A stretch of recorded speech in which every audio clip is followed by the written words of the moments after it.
guys, this is Joanne here again in Joanne Speaks.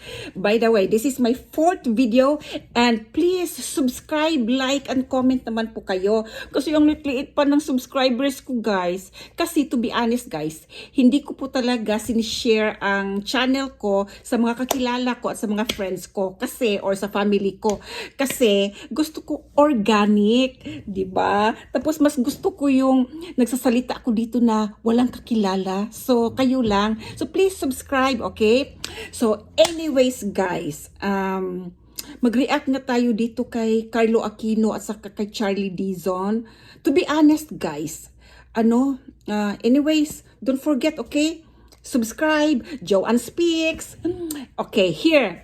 To be honest, guys, nung napanood ko yung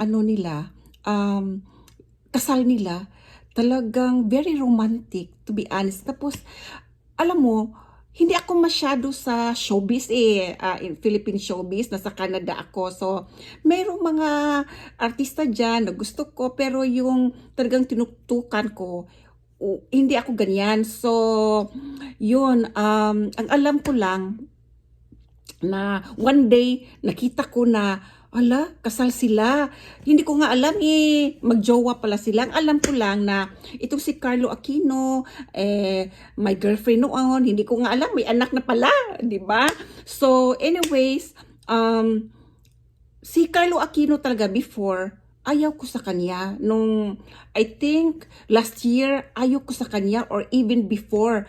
Kasi yung mukha niya, guys, talagang, first, may pagka playboy, saka second yung parang bata na hindi pa matured.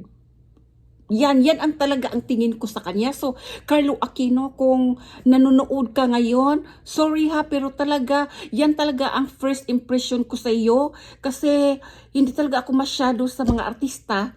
Pero, yun, nung nakita ko siya, ito pala ang Carlo Aquino. Yung, gwapo naman siya, pero yung face niya kasi, yung personality niya, parang, hindi seryoso. Parang ganyan, hindi seryoso siguro sa mga babae. Yun ang tingin ko, parang playboy. So, nung napanood ko yung Netflix, yung pari siya, yung kasama niya si Barbie Imperial, yun, kilala ko si Barbie dahil nga sa balita ni Richard Gutierrez, di ba? So, nung napanood ko yung Netflix nila ni Barbie, nagustuhan ko siya kasi ang galing-galing pala niyang umarte, o di ba? Oy, Carlo, na yan ha? Pogi Poise na yan. Magaling ka palang umarte. Yun pala, kasi noon, hindi ko talaga pinapanood yan. Hindi kita pinapanood, Carlo. So, nung nakita ko yung Netflix niyo ni Barbie Imperial, ang galing mo palang umarte. Pari ka pa naman dun. Tapos, before ko napanood yung Netflix nila ni Barbie Imperial, napanood ko rin yung, si Charlie ngayon. Kasi namukhaan ko talaga yung kinasal na sila. Ito pala yung babae nung nasa Netflix, nakasama niya. At, pero, hindi ko tinapos. Ewan ko, bakit hindi ko tinapos? Kasi pag naboboard ako, hindi ko talaga tatapusin or hindi ako magka-interest. Sorry ha, pero mas gusto ko yung Netflix niyo ni Barbie. Nakalimutan ko yung title, mas gusto ko yun. Kaya namukhaan ko si Charlie nung nagpakasal kayo, lumabas na sa social media. But anyways guys, ito yung reaction ko. Bakit? Kasi sabi nga nila, di ba? May anak siya, may girlfriend siya. So, nagsustalk ako guys. Yung Trina, yung nanay ng anak niya. Maganda rin, no? Ang cute niya. Tapos, napanood ko rin yung lumang interview niya kay OG Diaz, yung interview ni OG kay Trina. I really felt, na-emotional ako.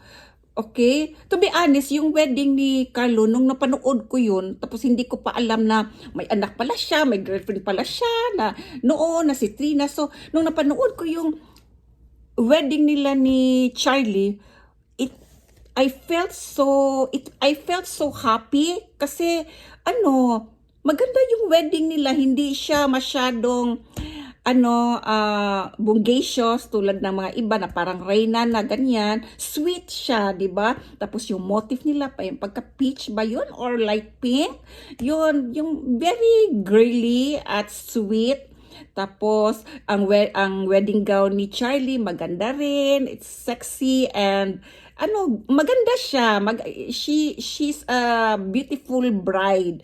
And kung napanood ko yung nila, mga mukha nila, yung mga smile nila, yung mga eyes nila, talaga guys, there is love talaga. At nasabi ko talaga, this guy really loved this woman and this guy really is really attached and respect this woman. Yun talaga yung nakita ko. Actually, nag-comment pa nga ako doon sa social media kasi marami ring nega. So, sabi ko, sino ba yung niya?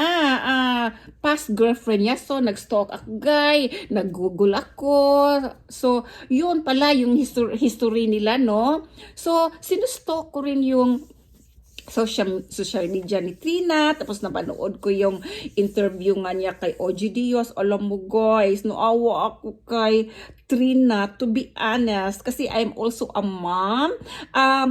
We don't know what really happened to them, to Carlo and Trina, but when I saw their old pictures, I know that Carlo also loved Trina. Yeah. In his eyes, nakita ko talaga na mahal niya. Okay? But, where did it go wrong?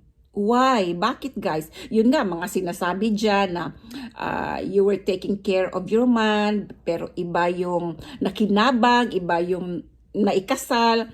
I really felt bad for her, to be honest. Pero, anyways, life nila yan, di ba? Choice yan ni Carlo. Pero ako, mag-react ako, ano ang reaction ko or ang sa tingin ko kay Carlo? Bakit naging ganyan? Kasi I can also feel na sa nakikita ko sa mga face niya at sa mga mata niya, he was also in love with Trina. Okay? So, bakit guys? Okay, ito yung observation ko guys ha. First of all, at that time na sila ni Trina, si Carlo, pa siya? Happy-go-lucky? Yeah, happy-go-lucky. He's in love. He was in love with Trina, but he is not ready for a serious commitment, especially responsibility of being a father. Kasi iba na yung may anak ka girl. Iba na yung may anak ka guys. Iba ang pressure, iba ang stress. And if you are not emotionally ready to accept that, talagang magiging broken ka. Yes, at yan ang nangyari kay Carlo sa tingin ko. At ito naman si Trina, I guess, I really think Trina was really in love with Carlo, okay? But guys, hindi madali maging ina at lalo na first child niya. Siguro may mga postpartum feeling yan si Trina, di ba? They were stressed and there were pressure nung nagkaroon sila ng anak, okay? And siguro si Trina rin at that time, her attention focused more on the child, okay? And siguro si Trina rin, hindi na naging sweet dito kay Carlo, okay? Because as a mother, iba't ang pressure and I do understand Trina, okay? And yun nga lang, sana kung itong si Carlo, isang matured individual, he will understand Trina. Okay? So, sa tingin ko talaga, itong si Carlo at that time, he was not ready for stress and for responsibility, kaya nawala yung love niya kay Trina. And at that time, I know, kasi 'di ba naghiwalay sila 2022. During those times, before sila naghiwalay, I think, correct me if I'm wrong, but I guess those were also the time na ginawa nila ni Charlie at ni Carlo yung ano nila, yung movie, yung nasa Netflix, 'di ba? Siguro during that time na si Carlo na fall out of love kay Trina because of the stress and the responsibility, gusto niyang mag-exit with those responsibility and stress and problems. He found comfort sa katauhan nga ni Charlie. Tapos itong personality ni Charlie, sa tingin ko ha, ito yung na-observe ko. Ano si Charlie? She's a nice woman, also light lang yung personality niya, tapos ano siya, makwento rin, tapos yung palatawa. So during those time na bigat yung kalooban, emotionally at mentally, si Carlo, bigat yung mga dinadala niya, kasi nga he's not yet really matured enough. He found comfort with this woman, Charlie. Si Charlie made him laugh, made him light and at peace. Girl, guys, kasi yung lalaki, pag at peace siya, wala siya masyadong stress sa babae na yan. Yan yun talaga ang siseryosohin niya. Girl and guys, yan, at peace si Carlo kay Charlie.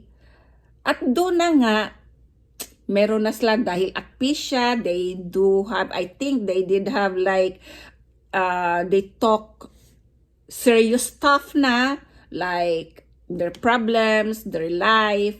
And doon na open up yung emotional attachment. Di ba? As I told you guys, if there is an emotional attachment between a woman and a man, or between a partner, no? Between a couple, yan talaga ang pinakamatindi sa lahat. Kasi ang lalaki, guys, ang lalaki pag he found comfort from someone na makapag-open up siya, he is at peace and someone who is ready to listen to him.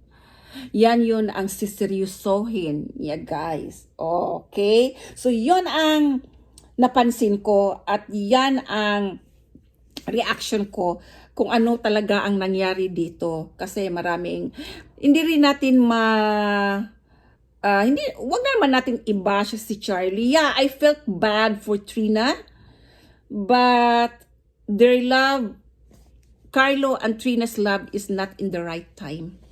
Ang right time na dumating na nakapag-open up sa pagkatao ni Carlo is Charlie. Yun nga lang, I felt bad for the daughter.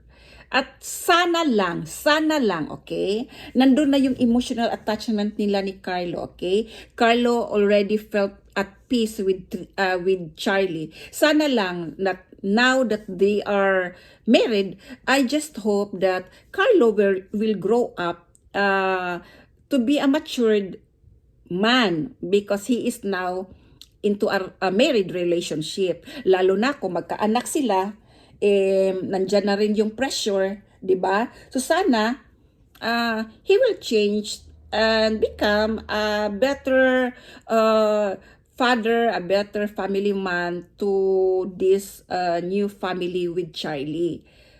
So yun guys, nandun yung emotional attachment nila sa isa't isa. Carlo can open up to her and Charlie is a good listener, I guess. And Carlo is at peace at her.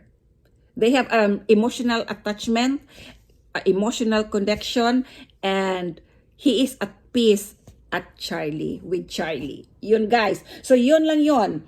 So ano naman yung mga reactions you guys? Comments naman kayo dyan. Tapos subscribe naman, like and comment, okay? Thank you guys. Until next time, this is Joanne in Joanne Speaks.